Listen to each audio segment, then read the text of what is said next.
Redefining success by slowing down and taking time to simply be are words that stick out from my experience reading Softer Success, a bite-sized, practical, and straight-to-the-point guide on how to avoid burnout as a working mum by being kinder to yourself. It's anchored on the lived experience of CEO, founder, and international wellbeing mentor Cara De Lange. The book starts off with a cautionary tale as Cara opens up about her experience of burnout while working as a C-suite executive assistant for a well-known global tech firm. Her experience is based on the combined foundation of running a household, having a full-time job, experiences of insomnia, and eventually fainting in a restaurant while 22 weeks pregnant, thus putting her on the path to redefining success for herself via the principles contained in this book, and in the process helping thousands of hardworking women around the world avoid burnout. In this video, I'm going to summarize my key takeaways alongside why, as a man, I feel we could all benefit from a softer success.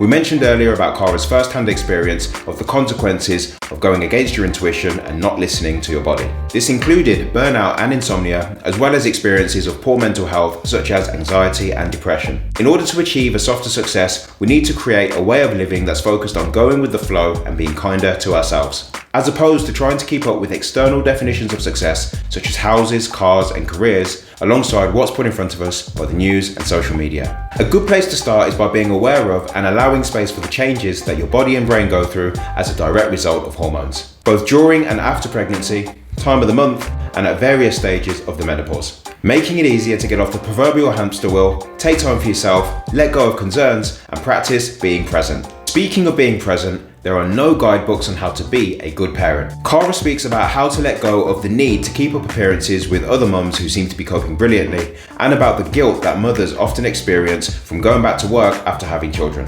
combined with the additional pressures of not having time, being too tired, or not being able to afford things when raising a young family while working. One train of thought suggested is that historically, according to anthropologists, we were meant to raise children in groups. For example, during her time in Africa helping to build huts for orphans of AIDS, Cara observed that it was commonplace for ancillary family members to step in and help raise the child. However, in a fast-paced, modern society such as the one we live in, we are not only busy, but also more likely to be geographically dispersed from our immediate family. A speech from former Coca-Cola CEO Brian Dyson gives us a great analogy. He describes the 5 balls of life: work, health, family, friends, and integrity. The work ball is made of rubber and will bounce back if dropped. The other 4 are made out of glass, therefore need more care and attention lest they be scratched or irreparably damaged. In order to create a softer success, we need to connect to something bigger than ourselves. This could be a passion, purpose, or in general mean that you become more mindful of how everyday habits have an impact on your ability to switch off and get a good night's sleep. Whether it's reducing screen time and caffeine, or by setting intentions and forming healthy habits by batch cooking. In addition to daily breath work, meditation, connecting with nature,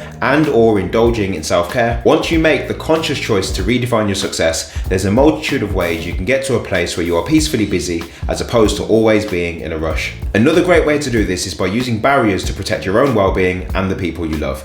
Start by listing the things you will no longer compromise on, communicate clearly, and prioritize downtime. Always saying yes to someone else eventually means you're saying no to yourself. Often we find it easy to be grateful for everything in our lives but ourselves. With this in mind, Cara speaks about the benefits of acceptance and embracing who you are. Happy, joyful, funny, and strong, alongside the angry or envious. This is about respecting yourself and being realistic about your own limitations. Key to this is letting go. Consider yourself the CEO of your life by delegating tasks accordingly and making a conscious choice to be vulnerable and ask for help.